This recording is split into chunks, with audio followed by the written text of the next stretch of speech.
थोड़ी सी चूड़ियां पहन ले मोदी, एक घंघरा सिलवा ले। तेरे गुजरात में कपड़े का व्यवसाय बहुत लंबा चलता है, उसी में जाके गुजर बसर कर ले।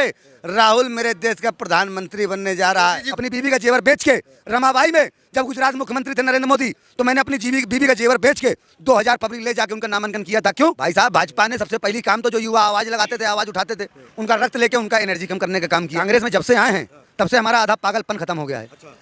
हिंदू, मुसलमान, सिख, ईसाई, चमार, पारसी, जो भी बिरादर है हमको अपने गले से लगा रहा है, क्योंकि मैं मोदी का बहुत परम भक्त था। मैं मोदी का साथ छोड़ दिया हूँ, आज मैं राहुल का भक्त हो गया हूँ। राहुल प्रधानमंत्री देश का बने, यही ईश्वर से प्रार्थना करता हूं। आपको पता है कि बीजेपी अपने भक्तों से भक्ति साबित करने के लिए खून तक मांग लेती है। जी हाँ, गए वो दिन जब किसी पार्टी के कार्यकर्ता को अपनी वफादारी साबित करने के लिए उस पार्टी के लिए सड़क पर संघर्ष करना पड़ता था।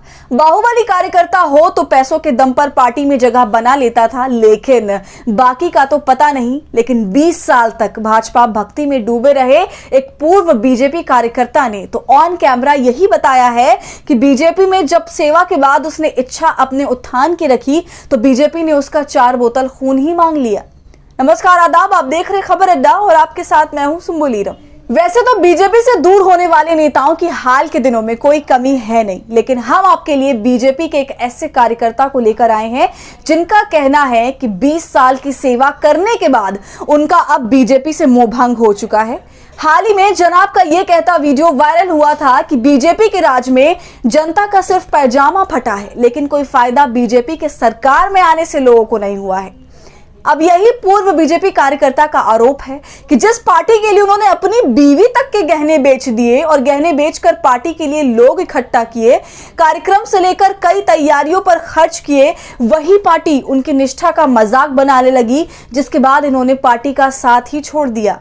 बीवी के गहनों की बात करते करते इस पूर्व बीजेपी कार्यकर्ता ने यह तक बताया कि कैसे इसकी बीवी ने खुद को आग लगाकर अपनी जान दे दी और इसकी पत्नी की मांग सिर्फ इतनी थी कि ये कोई नौकरी करता, कोई छोटा काम ही देख लेता या भीख मांगता, लेकिन उसे इस पार्टीगिरी में नहीं पड़ना चाहिए था। लेकिन सालों तक अपने परिवार से भी बढ़कर जिस पार्टी को इसने अपना माना, उसी पार्टी में जब इसने अपनी निष्ठा के बदले में एक बेहतर स्थान और सेवा करने का रास्ता दिखाने को कहा तो पार्टी ने इसे रायबरेली का रास्ता दिखा दिया और रायबरेली पहुंचने पर वहां के जिला अध्यक्ष ने जनाब को अस्पताल पहुंचा दिया और कहा कि सेवा ही करना है तो पहले सेवा के नाम पर रक्तदान करो। मतलब 20 साल की सेवा से जब मन नहीं भरा तो बीजेपी के नेता बेचारे से खून ही मांगने लगे।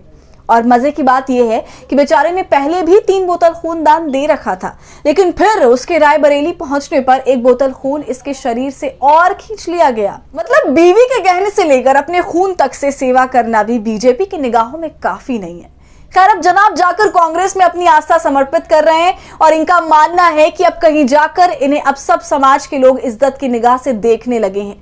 इनका मानना है कि चाहे वो हिंदू हो या मुस्लिम या फिर किसी तथाकथित ऊंची या नीची जाति का हो, अब सभी समाज के लोगों में उसकी स्वीकार्यता बढ़ी है और अब सब उसे गले लगा रहे हैं। और यही बात है जो बीजेपी का असली चेहरा बताती है।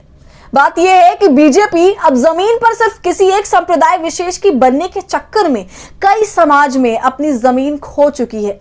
तो तुम मुझे खून देकर सेवा दो वाली बीजेपी की कार्यकर्ता भर्ती प्रणाली पर क्या है आपकी राय? हमसे कमेंट सेक्शन में जरूर साझा कीजिए। और हमारे फ्री जर्नलिज्म को आपके सपोर्ट की जरूरत है, वो तभी होगा जब आप जितना ज्यादा थैंक्स बटन का इस्तेमाल करेंगे और इससे हमारी हौसला अफजाई करेंगे। साथ ही अगर अब तक आपने हमारे चैनल खबर अड्डा को यूट्यूब पर सब्सक्राइब नहीं किया है तो इसे अभी कर लीजिए।